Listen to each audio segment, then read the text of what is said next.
Naomi's story is a profound tale of loss, loyalty, and redemption, set during the time of the judges in ancient Israel. It begins in Bethlehem, a town whose name ironically means house of bread, during a time of famine.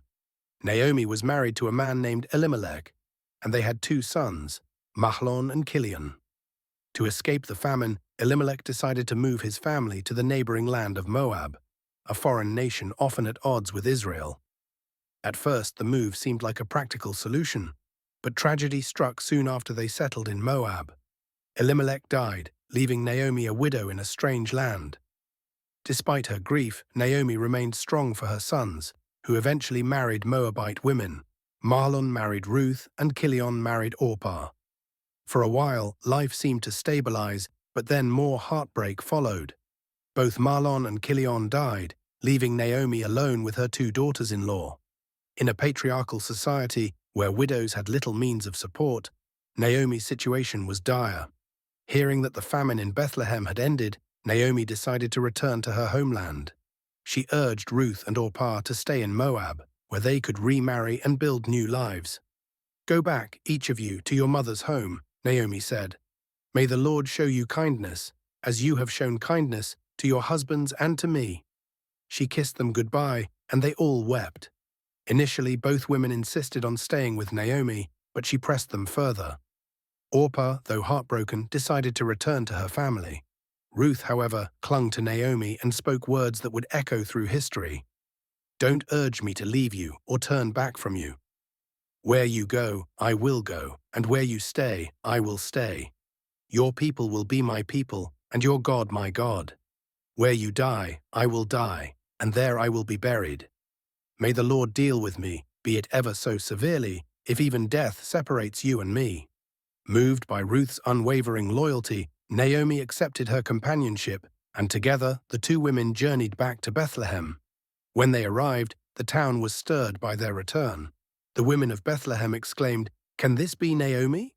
But Naomi, whose name meant pleasant, replied bitterly, "Don't call me Naomi, call me Mara, because the Almighty has made my life very bitter. I went away full, but the Lord has brought me back empty." Despite Naomi's grief, hope began to sprout during the barley harvest. Ruth, determined to provide for them, went to glean in the fields, a practice where the poor could gather leftover grain from the harvesters. As it happened, Ruth found herself working in the fields of Boaz, a wealthy and kind man who was a relative of Elimelech. Boaz noticed Ruth's hard work and asked his workers about her. When he learned of her loyalty to Naomi, he was impressed. Boaz approached Ruth and said, "Stay in my fields and follow my workers. I have instructed the men not to lay a hand on you, and whenever you are thirsty, drink from the water jars." Ruth was humbled by his kindness and asked why he would show such favor to a foreigner.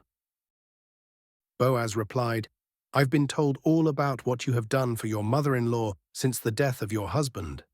How you left your father and mother and your homeland and came to live with a people you did not know before. May the Lord repay you for what you have done." When Ruth returned home that evening with an abundant harvest, Naomi was overjoyed. Hearing that Ruth had been working in Boaz's field, she recognized God's providence. Boaz was a kinsman redeemer, a close relative who, under Israelite law, could marry a widow to preserve her deceased husband's family line. Naomi devised a plan for Ruth to approach Boaz. Following her mother-in-law's advice, Ruth washed, anointed herself, and dressed in her best clothes. That night, after Boaz had finished eating and drinking and was lying down to rest on the threshing floor, Ruth approached quietly and uncovered his feet, lying down. This was a customary way to request protection and indicate a desire for marriage under the kinsman-redeemer law. Startled in the middle of the night, Boaz asked who was there. Ruth replied, "I am your servant Ruth. Spread the corner of your garment over me, since you are a guardian redeemer of our family." Boaz was moved by Ruth's gesture and praised her for her kindness. He promised to do everything necessary to fulfill her request, but he also mentioned there was another relative closer in line to be the redeemer. Boaz assured Ruth that he would resolve the matter quickly. The next day, Boaz went to the town gate, where legal matters were settled, and gathered the elders and the closer relative. He explained the situation and offered the man the chance to redeem Naomi's land and marry Ruth. When the man declined, saying it might jeopardize his own estate, Boaz declared his intention to redeem the land and take Ruth as his wife. The elders and witnesses blessed the union, praying that Ruth would be like Rachel and Leah, who built up the house of Israel. Boaz and Ruth married, and soon Ruth gave birth to a son, whom they named Obed. The women of Bethlehem celebrated Naomi's newfound joy, saying, "Praise be to the Lord, who this day has not left you without a guardian redeemer. May he become famous throughout Israel. He will renew your life and sustain you in your old age." Naomi cradled her grandson, her bitterness transformed into joy. Obed would go on to become the grandfather of King David, placing Naomi, Ruth, and Boaz in the lineage of Jesus Christ. Naomi's story, though marked by sorrow, became a testament to God's providence, the power of loyalty, and the beauty of redemption. Through Ruth's steadfast love and Boaz's kindness, Naomi's life was restored, and her story became woven into God's greater plan for the salvation of the world.